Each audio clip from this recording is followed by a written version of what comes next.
Hari Om friends, and welcome to the 12th part of the series on the Karnataka Empire, popularly known as the Vijayanagara Empire.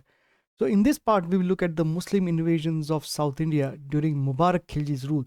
Now in the last part, if you remember, we saw how Mubarak Khilji brutally killed Haripala Deva, the last Hindu ruler of Devgiri. We will kind of carry on from there, and we saw that one of his Muslim commanders called Malik Yar Lakhi was appointed as the governor of Devgiri. Let's move a bit forward and we'll have a look at what happened.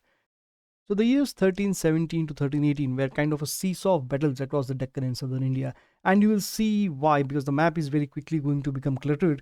I tried to do my best in PowerPoint, but it's not working out as I anticipated. So I'll be moving to a different kind of a video editing platform. But I'm still learning the ropes of that. So till that point, please be patient. After Haripal Dev's murder, we saw that Malik Yak Lakhi was made the governor of Devgiri, and military garrisons were posted at Sagar, Gulbarga, and other places.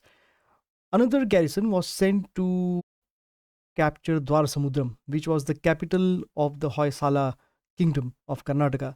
But this was defeated by a military commander of Veeraballala called Katari Saluva Raseya Naika.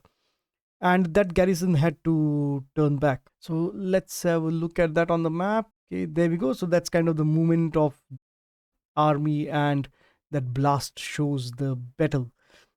As I pointed out before, the map is very approximate. Don't take this too literally. So this is just meant to show a general idea. And I made this almost 14, 16 years back. Now, Khusrau Khan was still in Devgiri. So he was sent to collect tribute from Prataparudra. Obviously, everybody had stopped taking any kind of tributes once the central power in Delhi had become quite weak. Sultan Mubarak, so Mubarak Khilji, departed for Delhi on 5th August 1318 C. And wonder of wonders, what do you think happened in Devgiri? So as soon as Sultan Mubarak was back in Delhi, Malik Yak Lakhi proclaimed himself Sultan Shamsuddin and even minted coins in his name.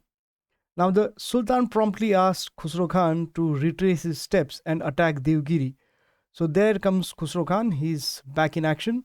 For the newly minted Sultan Shamsuddin, things didn't work as planned, and all his key supporters deserted. Basically, Malik Yak Lakhi's friends turned out to be quite fair weather, and they dumped him as soon as Khusrau Khan turned up outside Devgiri.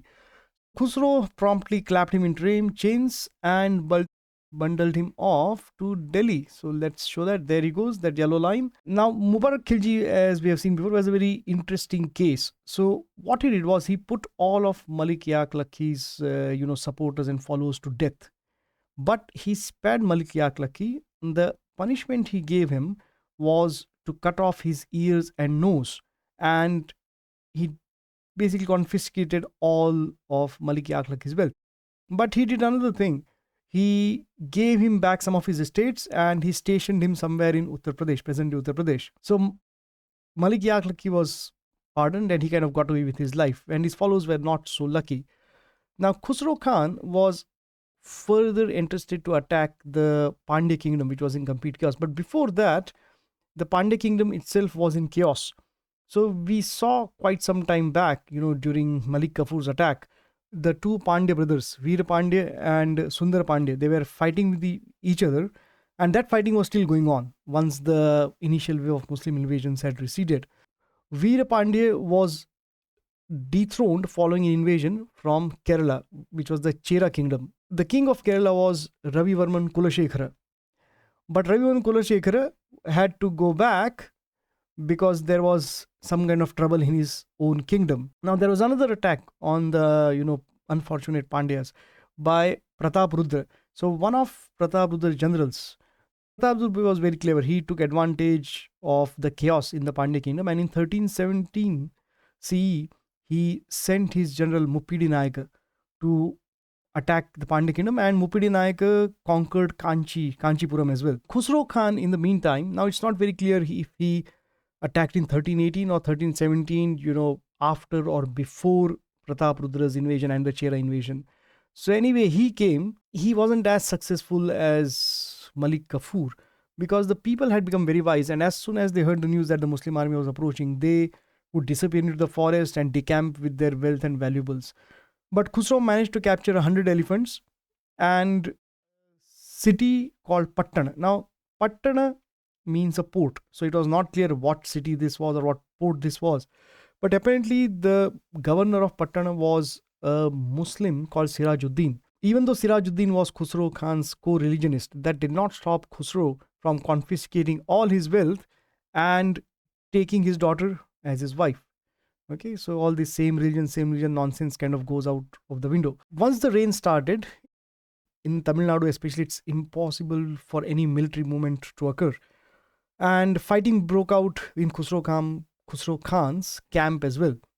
So he was forced to kind of move back to Delhi. So there he goes and he's back to Delhi. So Khusrau's southern expedition didn't have any tangible results because when he attacked the Kakatiya kingdom, Prataprudra's kingdom, I don't think he actually got anything and he was forced to retire with his hands empty because Prataprudra was a very powerful and courageous king.